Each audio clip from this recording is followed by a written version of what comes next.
1장을 마치고, 이제 2장에서는,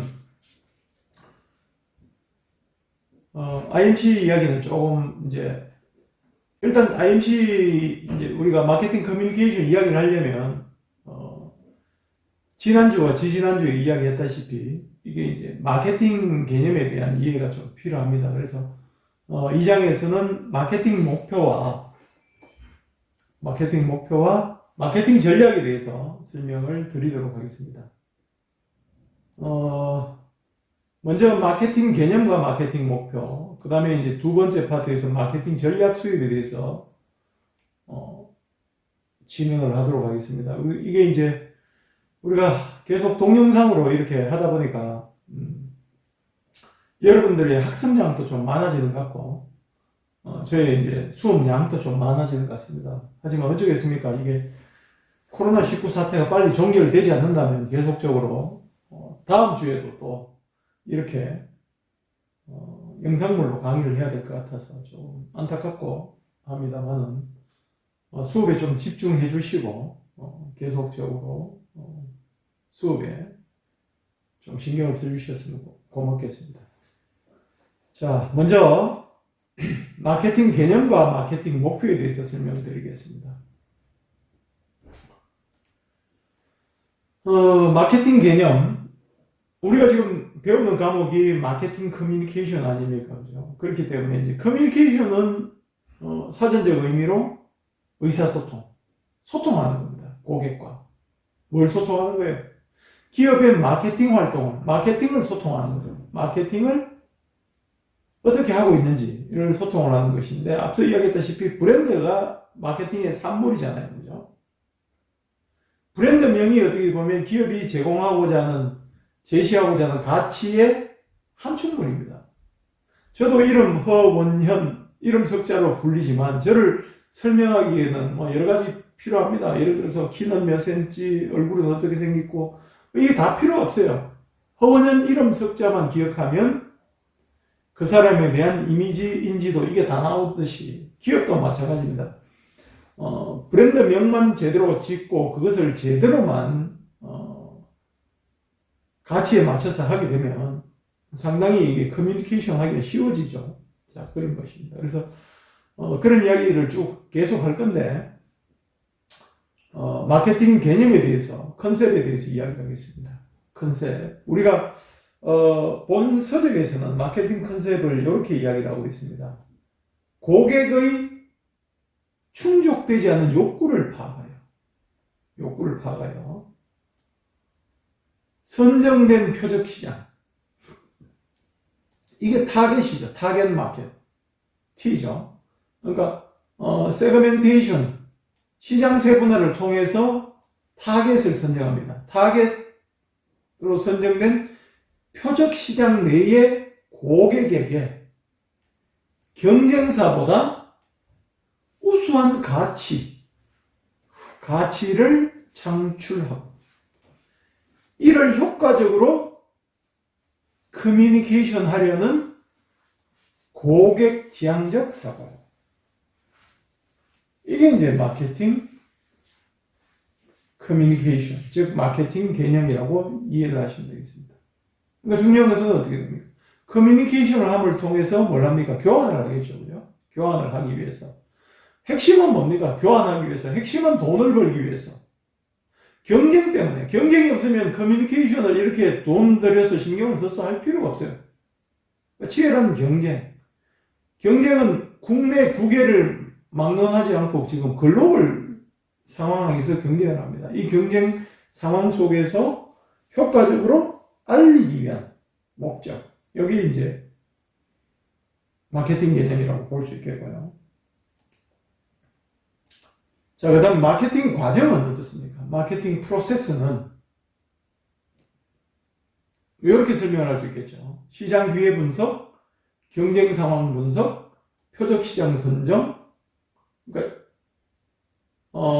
세그멘테이션을 통해서 어떻게 됩니까? 이 시장, 저 시장 비교를 하겠죠. 그래, 경쟁 상황이 너무 치열하면 어떻게 됩니까? 표적 시장으로 선정하기 곤란하지 않겠습니까? 그죠? 그러니까 경쟁이 없는 시장을 찾는 게 제일 중요합니다. 즉, 블루오션을 찾는 게 제일 좋지만 블루오션이 잘 있습니까? 없잖아요. 어쨌건 자기 기업의 역량과 자원에 적합한 시장을 선정을 하는 게 표적시장 선정입니다. 표적시장 선정하면 이 표적시장을 통해서 표적시장별 마케팅 목표를 수립하고 목표가 수립되면 그 다음 어떻게 됩니까? 제품 개념 결정, 즉 밸류 프로포지션이죠. 가치 창출입니다. 어떤 가치를 줄 것인가? 가치 창출, 가격 결정, 유통 채널 결정, 과 더불어 촉진 활동, 촉진 관리, 촉진 믹스를 통합하는 걸 결정합니다. 즉 예전에는 어떻게 되냐면 포피 중에 비중이 프로덕트 프라이스 플레이스 프로모션이 별 차이가 없었어요. 별 차이가. 비중이. 근데 지금은 어떻게 됐다? 이 커뮤니케이션 활동의 중요성이 강조됨으로써 어찌 보면 제품 컨셉 결정 이상으로 중요하게 된 개념이 이 촉진 믹스의 통합 결정입니다. 이 촉진 믹스의 통합 결정이 IMC고 앞서 이야기했다시피 광고, 판매 촉진, 퍼블릭 릴레이션, 인적 판매, 퍼블리시티 이거를 개발합니다. 여기가 이제 슐처가 제안한 IMC가 이 부분이에요. 요 여기서 여기까지가 IMC다. 그래서 결국 어떻게 됩니까? 이것을 실행하고 통제하는 이 과정이 마케팅 과정이다. 이렇게 보는 겁니다. 앞서 지난 1주차, 2주차의 개념과 조금 상이한 부분이 있죠. 거기에서는 이제 촉진 쪽, 즉 IMC 쪽을 좀 비중을 많이 두지를 않았습니다. 그냥 이야기를 했던 거고 이제 우리 수업이 또 마케팅 커뮤니케이션이기 때문에 이 촉진의 중요성, 촉진 관리의 중요성에 대해서 강조해서 이야기를 하는 거고 또 이렇게 보여집니다. 자, 그렇다면 어떻게 됩니까? 제일 중요한 게 뭐예요? 이 커뮤니케이션 왜 합니까? 개념은 이제 숙지를 했고, 개념은 숙지했고, 왜 마케팅 과정을 하고 이 IMC를 왜 하는 거예요? 하는 이유는 목표 때문입니다. 목표를 달성하기 위해서. 자, 어떤 목표가 있겠습니까?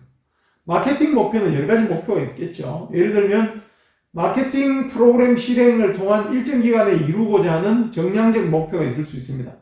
판매량을 높인다, 시장 점유율을 높인다, 이윤을 높인다, 투자 수익률을 높인다, 뭐 등등 여러 가지 측정 가능한 구체적인 변수들이 있을 수 있습니다. 예를 들면 제품을 판매함으로써 많이 팔아서 판매량을 100만 개를 팔아서 수익을 달성하겠다. 시장 점유율 20%인데 30%로 만들겠다. 지금 현재 이익이 당기순이익이 10억인데 20억으로 만들겠다. 자본 투자가 리턴 오브 인베스트니까 투자 수익률이 4%인데 투자 수익률을 5% 만들겠다. 이 등등 여러 가지 마케팅 목표가 있을 수 있겠고, 그죠? 그리고 중요한 것은 어떻게 됩니까? 어디에서 목표를 달성할 것인가?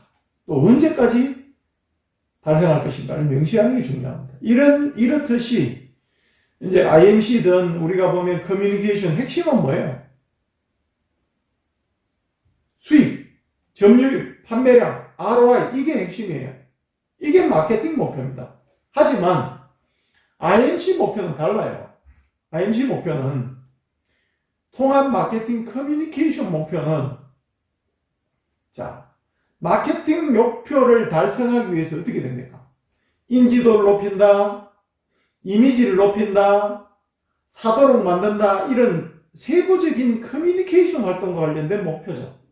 그렇기 때문에 어떻게 됩니까? 우리 제품에 대한 구매 욕구를 더 높인다. 우리 제품에 대한 브랜드 인지도를 높인다. 우리 브랜드에 대한 태도를 좋게 한다. 우리 브랜드를 구입하도록 구매 의도를 높여준다. 결정적으로 구매하도록 만든다. 이게 이제 IMC 목표입니다. 이걸 통해서 마케팅 목표를 달성하겠죠. 그러니까 이런 과정이 없이 마케팅 목표가 달성되지는 않겠죠. 그죠? 자, 그래서 마케팅 목표와 IMC 목표는 좀 차이가 있다. 이렇게 보시면 되겠습니다. 뭐 그렇다고 해서 뭐 많은 차이가 있고 그런 게 아니라 수단이겠죠, 그죠? IMC를 통해서 어떻게 됩니까? IMC 목표 달성을 통해서 마케팅 목표가 달성이 되는 겁니다. 마케팅의 목표가 달성. 자, 그 다음 슬라이드. 우리가 이제 이 2장에서 배워야 될 게 두 가지였죠, 그죠? 첫 번째, 마케팅 개념과 마케팅 목표. 두 번째가 이제 마케팅 전략을 어떻게 수립할 것인가에 대한 이해를 높이는 겁니다. 자, 두 번째, 마케팅 전략의 수립. 마케팅 전략을 그러면 어떻게 수립하느냐? 뭐 여러 가지 단계가 있습니다. 단계가 있는데 전략 수립은 가장 이제 뭐 대표적으로 동의하는 내용이 3단계 과정을 통해서 전략을 수립한다고 되어 있습니다. 한번 다음 슬라이드에서 설명을 드릴게요. 자, 마케팅 전략의 수립 과정은 첫 번째 시장 세분화입니다. 세분화. 그러니까 전체 시장이죠. 예를 들어 이게 전체 시장입니다. 전체 시장을 여러 가지 기준으로 나누겠죠. 자, 남자, 여자. 여기 남. 여기 여. 그러면 되겠죠. 그죠? 남자, 여자, 남. 그 다음 또 어떻게 됩니까? 연령대별로 나눌 수 있겠죠? 연령대별. 10대, 20대, 30대, 40대, 50대. 또 뭐 있습니까? 사는 지역. 나눌 수 있겠죠? 뭐 등등. 뭐 인구 통계적인 기준 변수라든지 지역 변수라든지 소득이라든지 교육 수준이라든지 전체 제품 시장을 어떤 기준 변수로 사용하여 동질적인 세분 시장으로 나누는 과정이 시장 세분화입니다. 한번 볼까요? 우리 인간 욕구를 위해서 사용할 수 있는, 우리 보면 내구재 제품, 가구도 보면 침대가 있고 장롱이 있고 옷장이 있고 소파가 있고 탁자가 있고 의자가 있고 식탁이 있고 다 있지 않습니까? 가전제품 어떻게 나옵니까? 가전제품. TV, 라디오, 선풍기, 세탁기, 밥솥 다 시장이에요. 그죠? 그러니까 가전제품 시장, 가구, 옷 쪽도 있고, 그죠? 농산물도 있고, 스낵류도 있고, 청량음료도 있고. 우리가 보면 뭐 유제품도 있고, 과즙음료도 있고, 그죠? 탄산음료 있고. 이 시장들이 엄청 많습니다. 자동차도 하나의 산업이 아니라 자동차가 있고, 자전거도 있고, 오토바이도 있고, 빵이 있고, 파리바게트. 빵 중심이잖아요. 그죠? 빵집 중심. 그 다음에 스타벅스 같은 경우 어떻게 커피 전문점. 투썸 플레이스, 에스프레소, 이데아, 뭐 이 다 어떻게 보면 시장을 세분화하는 결과로 기업 활동을 하는 겁니다. 음식점 한번 예를 들어 볼까요? 아구찜, 갈비찜, 한정식, 비빔밥, 일식, 중국 음식점. 다 다릅니다. 이걸 그러니까 어떻게 중국 음식 좋아하는 사람 하나의 시장을 보고, 일식 좋아하는 사람 하나의 시장을 보고, 당연한 거예요. 남성복의 정장, 등산복, 스포츠웨어, 진, 청바지, 뭐 이거 다 시장이에요. 자, 이렇게 해서 시장을 나누는 거예요. 나누면 그 중에서 어떻게 됩니까? 가장 우리 기업이, 우리 조직이 가장 적절하다고 판단되는 세분 시장을 선정하는 것이 표적 시장입니다. 즉, 표적으로 만든 타겟입니다. 여기다, 여기만 우리가 집중을 하겠다. 요게 타겟이 되는 거예요. 예를 들면, 여기. 아니면, 뭐 이쪽이 될 수 있겠죠. 이게 이제 표적으로 만드는 것이 타겟팅, 표적 시장. 그 다음에 표적 시장으로 결정을 했어요. 그러면 그 표적 시장으로 결정된 시장에다가 우리 기업의 위치를 어떻게 정립시킬 것인가. 이게 포지셔닝입니다. 포지션을 잡는 거예요. 자세를 잡는 게 포지션이에요. 포지셔닝을 하는 거예요. 그러니까 지난 시간에 예를 들었던 알디 같은 경우는 식료품 유통업 시장으로 들어갔잖아요. 식료품 유통업 중에서 어떤 걸로? 식료품 업계의 다이소로 들어간 거예요. 다이소. 수많은 제품을 파는 게 아닙니다. 꼭 필요한 생필품. 독일에서는 뭐 화이트 칼라 말고 블루 칼라 중에 뭐 90% 이상이, 그죠? 알디를 이용할 정도로 저렴한 가격, 가치를 높게 평가하는 겁니다. 뭐 이렇게 되는 거예요. 그러니까 초창기에 한번 봅시다. 우리가 컨비니언스 스토어의 효시가 뭐냐면 미국입니다. 미국에서 제일 처음 나왔죠. 세븐일레븐. 세븐일레븐. 왜 세븐일레븐인지 아시죠? 아침 7시에 문을 열어서 밤 11시에 문 닫는다고 세븐일레븐입니다. 근데 그 당시에 미국의 유통업의 소매점의 그 운영 실태를 파악을 해보면 오전 9시나 10시쯤 문을 열어서 오후 5시쯤 되면 문을 다 닫아버려요. 소비자가 생필품을 구입하려고 해도 구입할 장소가 없는 거예요. 그런 상황에서 세븐일레븐 창업주가 우리 점포는, 우리 소매점은 아침 7시에 문 열어서 밤 11시까지 열겠다. 세븐부터 11까지. 이렇게 진행하는 거예요. 지금은 24시 영업을 하고 있습니다만은 세븐일레븐, 뭐 CU, GS25 같은 경우는 소비자의 편의성을 극대화시킨 형태로 표적시장을 선정을 했죠.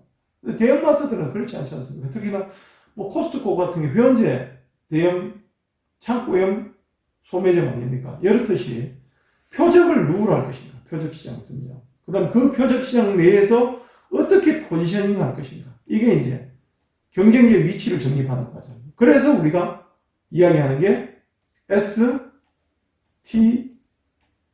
그러죠. STP 활동을 해야 된다. 그러죠. STP가 되면 그 다음부터 자연적으로 뭐가 됩니까?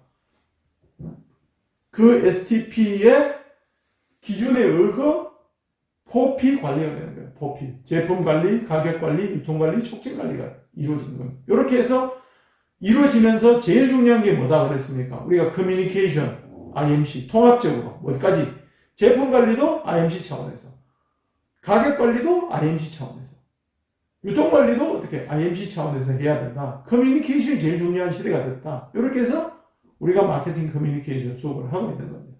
그렇다면 자세하게 다음 슬라이드에서 시장 세분화는 어떻게 이루어지는지를 한번 살펴보도록 하겠습니다. 자, 시장 세분화.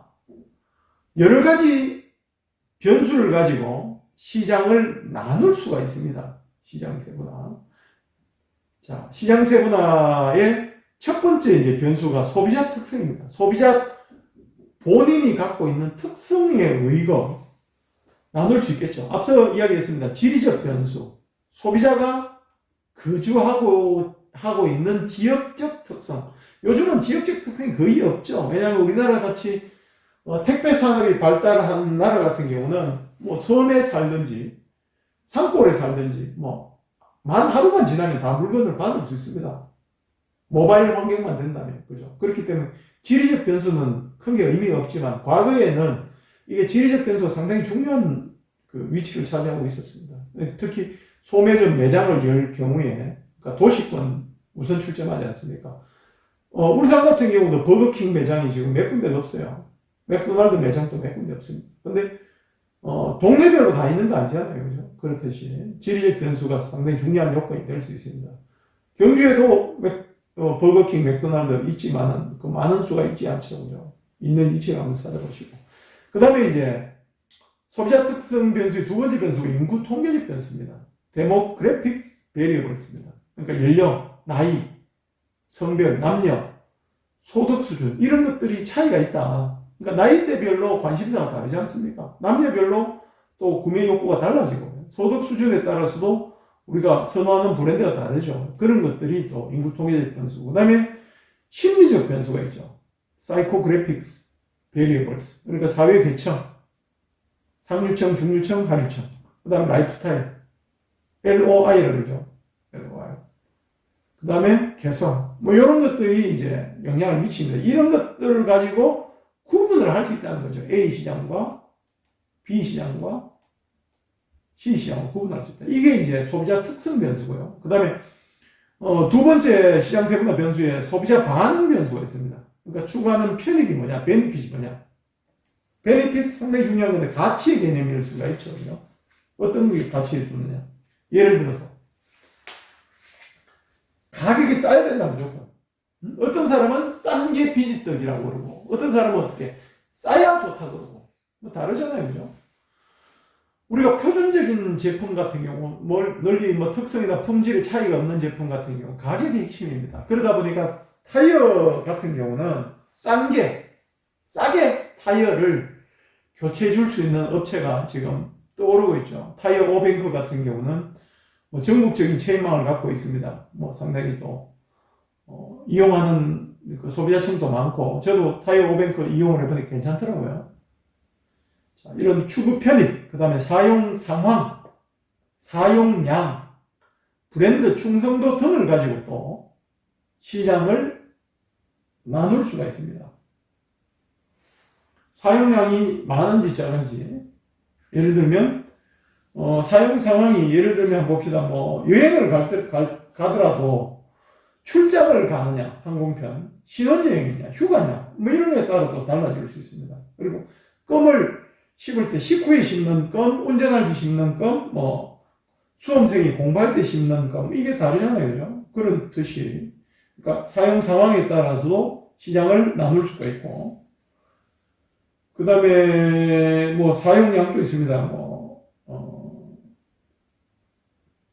소주와 위스키, 전통주, 곡주 이런 것들도 보면 사용량이 좀 다르잖아요. 그렇다고 해서 우리가 보면 백세주나 이런 게 많이 안 팔린다고 해서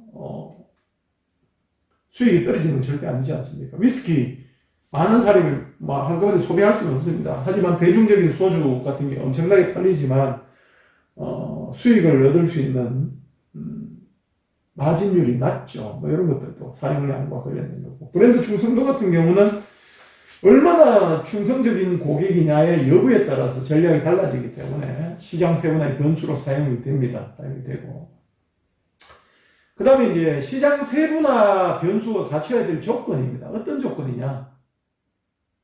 제일 중요한 게 뭡니까? 시장 세분화를 할 때 시장 세분화, 그러니까 A 시장과 B 시장 간에는 이질성이 커야 돼요. 서로 달라야 됩니다. 이질성이 커야 되지만 이 시장 내부적으로는 동질해야 돼요.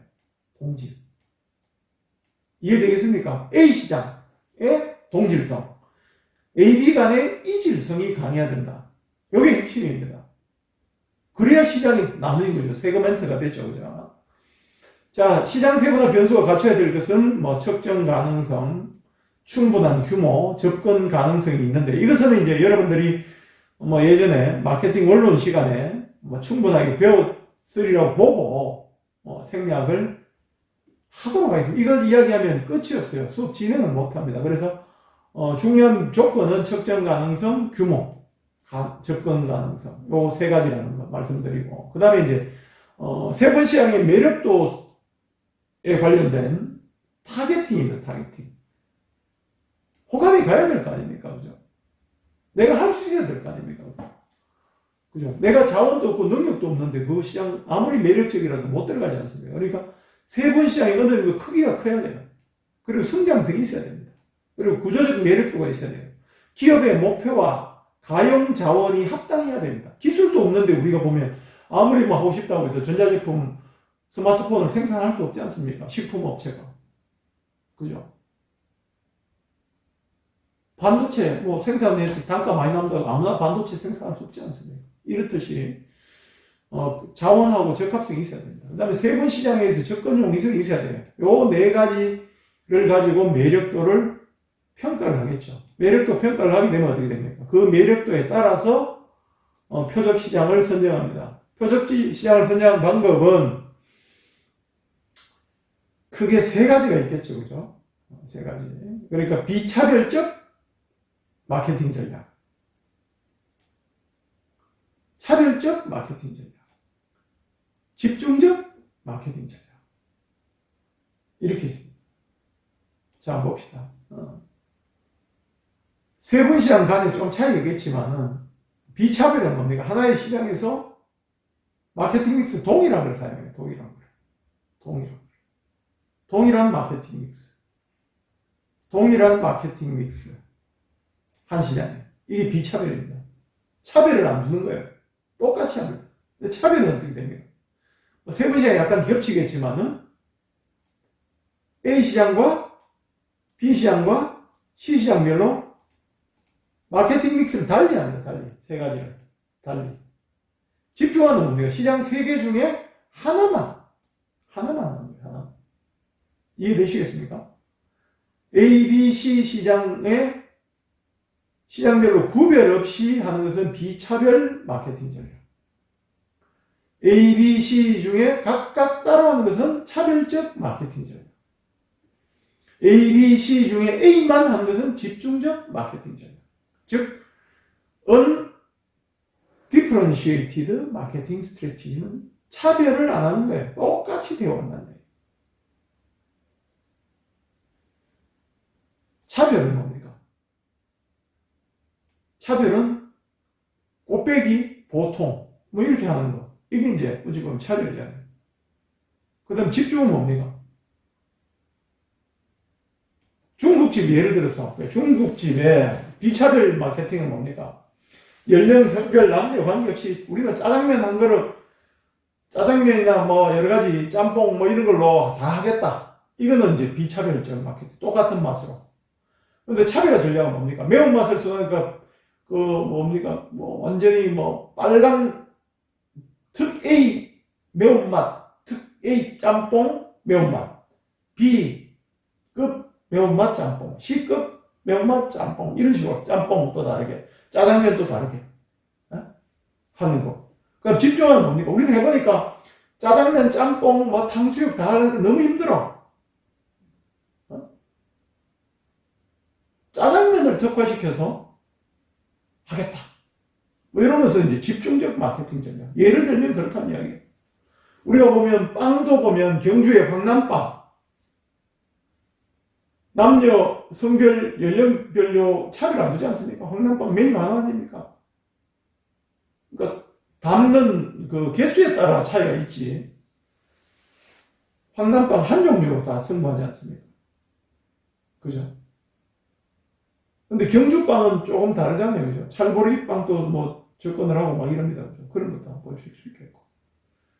그리고 이제 차별적 마케팅 전략은 예를 들면 파리바게트 같은 빵을 하지만 다 합니다. 뭐 파리바게트부터 식빵, 그 다음에 뭐 도넛류, 샌드위치 뭐 이런 거 다 생산해요. 그죠?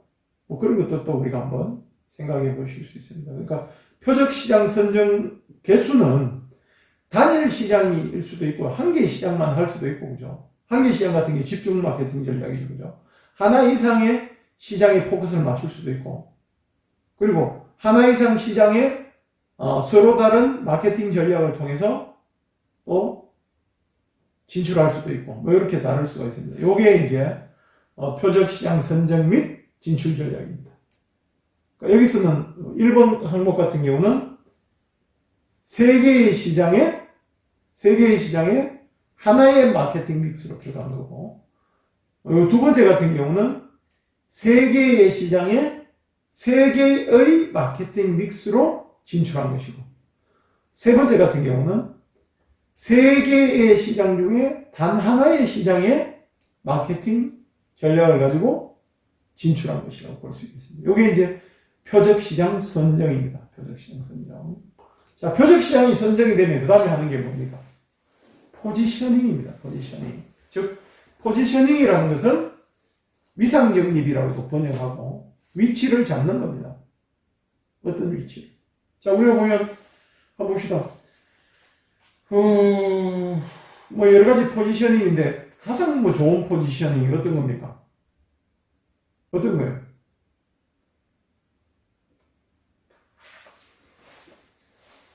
대형마트 같은 게 초장기에는 어떻게 됩니까? 경쟁 할인점이라는 캐치프레이즈를 걸고 경쟁사보다 비싸면은 무조건 차익을 돌려주겠다고 이렇게 했던 적이 있습니다. 그때 당시에 뭐 이마트, 홈플러스, 롯데마트 경쟁사보다 비싸면 무조건 차익을 보상하겠다. 심지어는 뭐 교통비까지 주겠다 할 정도로 그렇게 노력을 했습니다. 그렇게 포지셔닝이 했어요. 가장 싼 마트. 왜냐하면 이름부터 대형 할인점이었기 때문에. 요즘은 대형 할인점이라는 이름을 안 쓰죠. 못 쓰게 하죠. 대형 마트입니다. 할인하긴 뭘 하렵니까? 팔 만큼 받고 파는데. 자, 어쨌거나 이런 개념에서 포지셔닝이 중요한 겁니다. 안전하면 뭡니까? 안전한 자동차 같으면 볼보입니다. 볼보는 처음부터 뭡니까? 안전을 제일 중요한 관점으로 내세웠습니다. 그러니까 안전하면 볼보. 이런 것들, 이게 이제 포지셔닝이에요. 삼성 컴퓨터 같은 경우 AS가 좋다. 이것도 좋은 포지셔닝 중에 하나죠. 그죠? 그 다음에 옛날에 쌍용차 그러면 어떤 이미지? 집차, 코란도, 패밀리, 이런 느낌. 이런 것들도 포지셔닝입니다. 자, 포지셔닝 절차는, 여러분 책에 잘 나와 있습니다만은,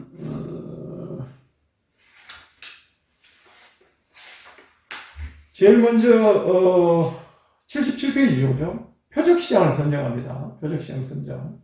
표적시장 선정 후에 브랜드 개념을 정립을 합니다. 브랜드 개념 정립.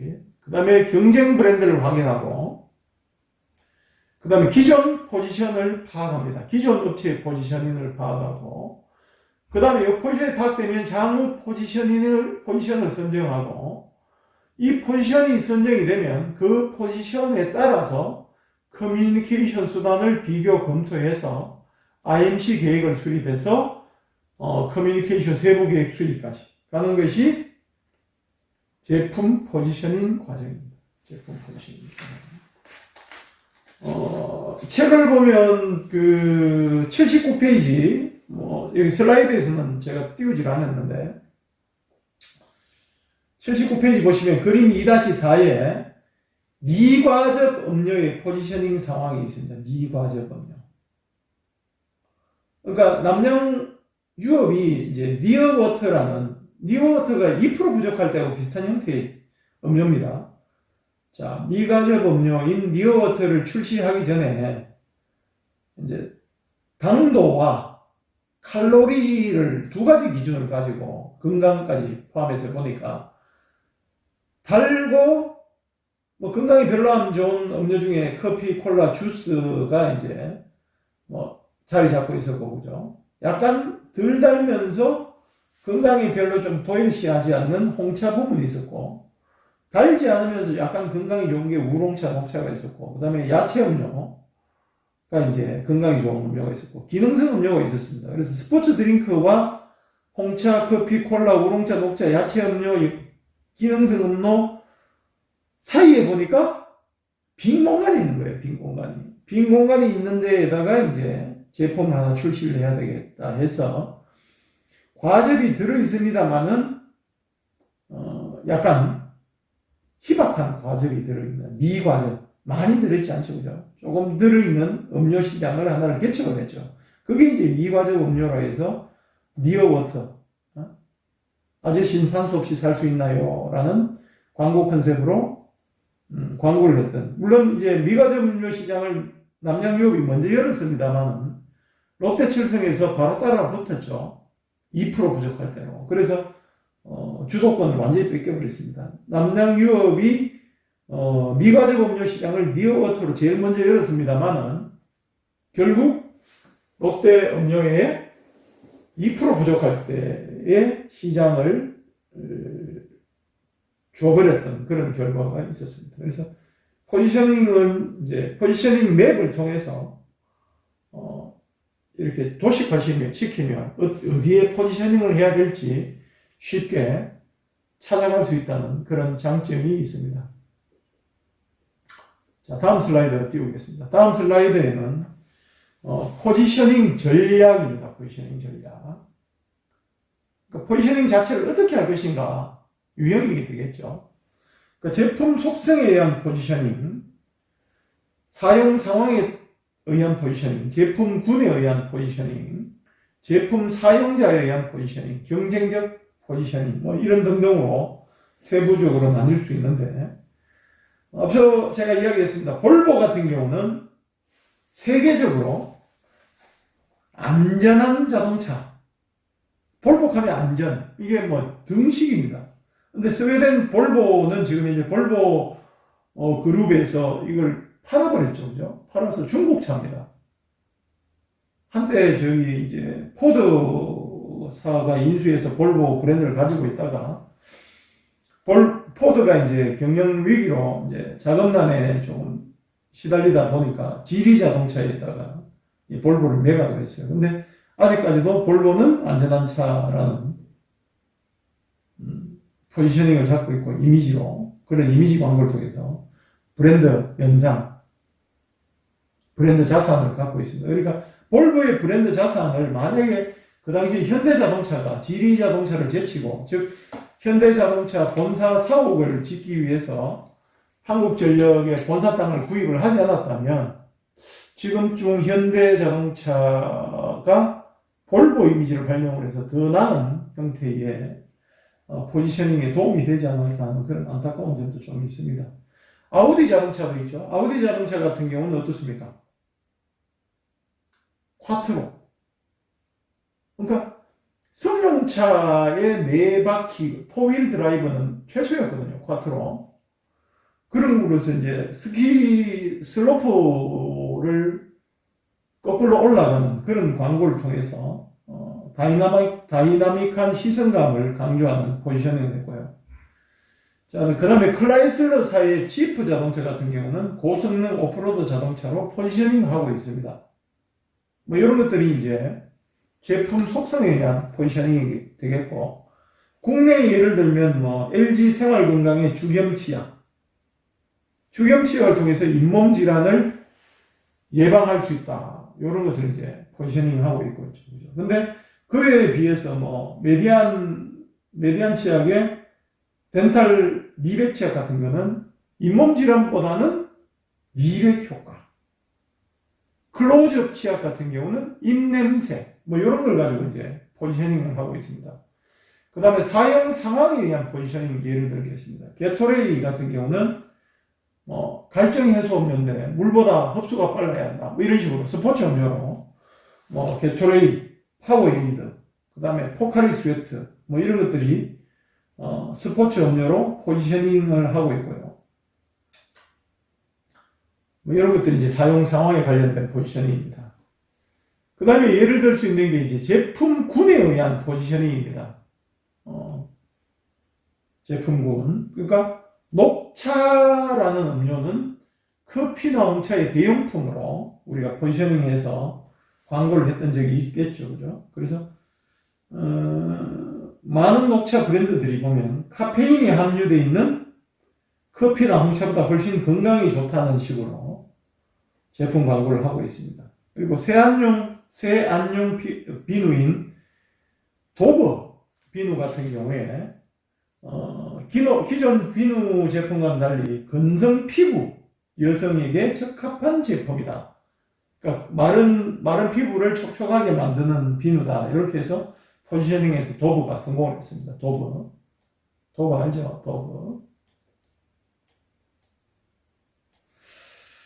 그리고 이제 제품 사용자에 의한 포지셔닝, 뭐 여러 가지 이제 사용자들이 많이 했습니다. 뭐 이야기했다시피 윌러 맥주, 뭐 노동자들이 마시는 맥주, 뭐 이런 것들도 있었고, 그 다음에 아디다스 같은 경우는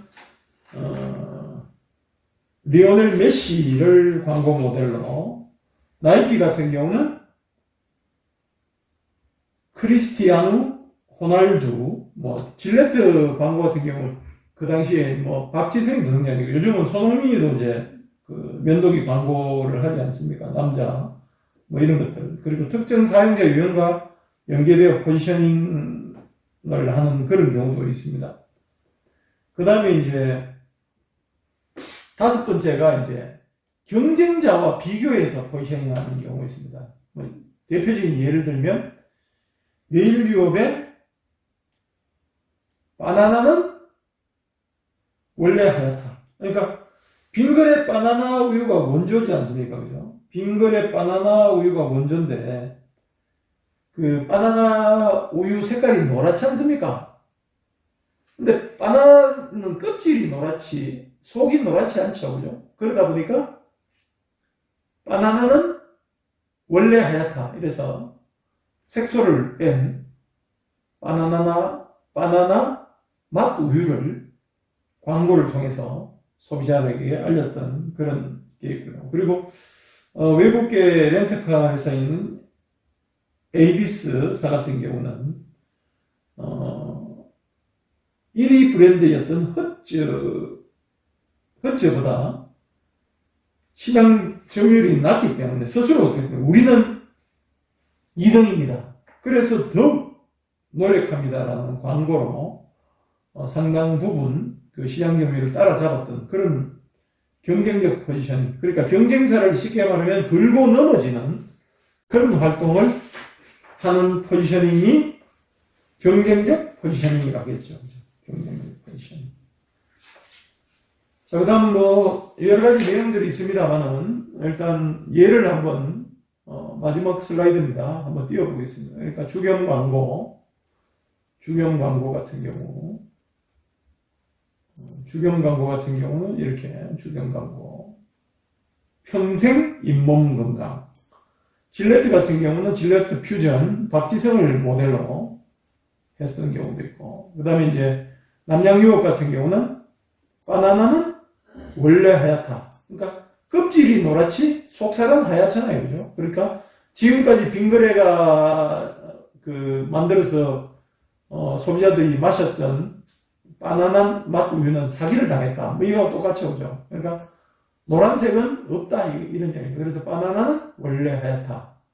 광고 캠페인 했습니다. 그리고 또 바나나 과즙 듬뿍. 그러니까 빙그레사의 원래 제품은 바나나 과즙이 없었어요. 바나나 향만 있었습니다. 그러다 보니까 다른 업체에서는 진짜 바나나 과즙 듬뿍 바나나 맛 우유를 내세워서 또 경쟁적 포지셔닝 했던 경우가 있습니다. 그러니까 우리가 초창기에는 이 우유 소비를 촉진시키기 위해서 쉽게 말하면 가공 우유를 선을 보였는데, 빙그레 같은 경우는 진짜 초창기죠. 74년도인가 5년도 이때 바나나 맛 우유를 출시를 했으니까. 그러니까 바나나 맛 우유의 원조는 빙그레입니다. 그러다 보니까 경쟁사인 남양이라든지 여러 업체에서 공격을 하더라도 아직까지 바나나 맛 우유의 원조는 빙그레.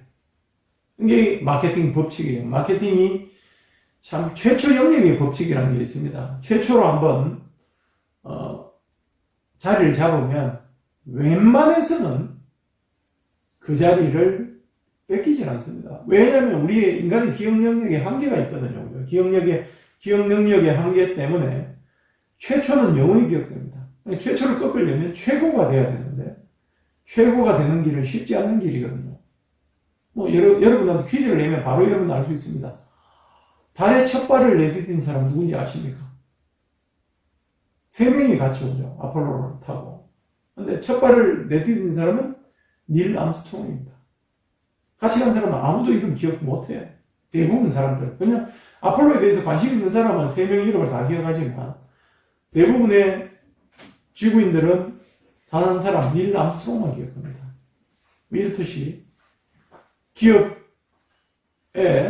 마케팅 노력에 의해서 어떤 제품의 원조가 하나 출시가 되면 그 원조는 상당히 경쟁력 위치를 가집니다. 그러니까 우리가 아까 이야기했듯이 데일밴드, 데일밴드 지금은 거의 유야마되어 있지만 밴드 하면 데일밴드. 완전히 그냥 동일 명사가 되어버려요. 일반 명사가, 고유 명사가. 이렇듯이. 그러니까 소비자의 충족되지 않는 욕구를 찾아내서 그 제품을 제일 먼저 출시하는, 물론 상당한 위험 부담이 있을 수 있습니다. 그죠? 도전을 해야 되고, 경우에 따라서는 투자금을 거의 다 퍼부어가지고 회수를 못하는 그런 경우도 있겠지만, 마케팅이라는 것은 끊임없이 소비자의 충족되지 않는 욕구를 찾아내서 그들의 욕구를 충족시킴으로써 이윤을 창출해 가는 과정. 그러니까 그 충족되지 않는 욕구를 찾아내고 가치를 만들어야 됩니다. 그 가치를 제안하고 가치를 창조할 수 있는 것. 이게 이제 마케팅이고, 그 창조한 것을 소비자에게, 청중에게 효과적으로 의사소통하는 방법. 이게 우리가 배우는 마케팅 커뮤니케이션입니다. 그러니까 우리나라 광고들을 보면 머리를 안 써요. 머리를 안 쓰는 게. 이게 그 당시에 이제 박지성이가 이제 저기 유럽 리그에서 현역으로 활동할 때 이 광고 모델로, 그러니까 광고 모델로서 박지성이가 인지도가 상당히 높았기 때문에 그냥 단순히 그냥 광고를 좀 주고 질레트 광고를 하고 치웠잖아요. 그죠? 근데 여러분들이 지난주에 보았던 해외 광고 영상물 같은 경우는 상당히 인지도를 높이고 이미지를 좋게 하기 위해서 고심을 많이 합니다. 그러니까 메시지를 전달하기 위해서 의미를 함축을 하고 정말 공을 들여요. 공을 들이는 과정이 필요하다. 이제 커뮤니케이션 과정은 공을 들이는 과정이다. 쉽게 단순히 유명인을 이용을 해서 그냥 요즘 보니까 또 침대 광고 나오더라고요. 김태희하고 그죠? 비 등장시켜서 침대를 접었다가 폈다가 이러면서 부부가 나와서 이렇게 광고하는. 그러니까 인지도가 높은 유명인을 활용하는 광고는 어찌 보면 효과가 과연 오래 갈까? 그러니까 브랜드 자산을 키우는 데는 크게 효과가 없다. 그러니까 우리가 지금 마케팅 커뮤니케이션 제일 중요한 게 이제 브랜드 이퀄티, 브랜드 자산을 키우는 과정이지 않습니까? 브랜드 자산을 키우려면 소비자의 머릿속에 기억이 남는 인지도를 높이는 것, 그리고 좋은 이미지를 만드는 것, 이것이거든요. 그러기 위해서는 IMC 활동할 뿐만 아니라 조금 더 효과적으로 크리에이티브를 만드는 과정들이 필요하다는 그런 이야기를 드릴 수가 있겠습니다. 자, 어쩌다 보니까 이제 2장까지 왔어요. 와가지고 쉽지는 않아요, 그죠? 자, 지금 2장까지 여기서 끝이 나고 다음 주에는 3장 수업을 하도록 하겠습니다. 다음 주는 진짜 해결이 돼서 여러분들 만나 뵙고 강의실에서 수업을 진행을 했으면 좋겠습니다. 3장 들어가겠습니다. 다음 주 뵙겠습니다. 예, 수고하셨습니다.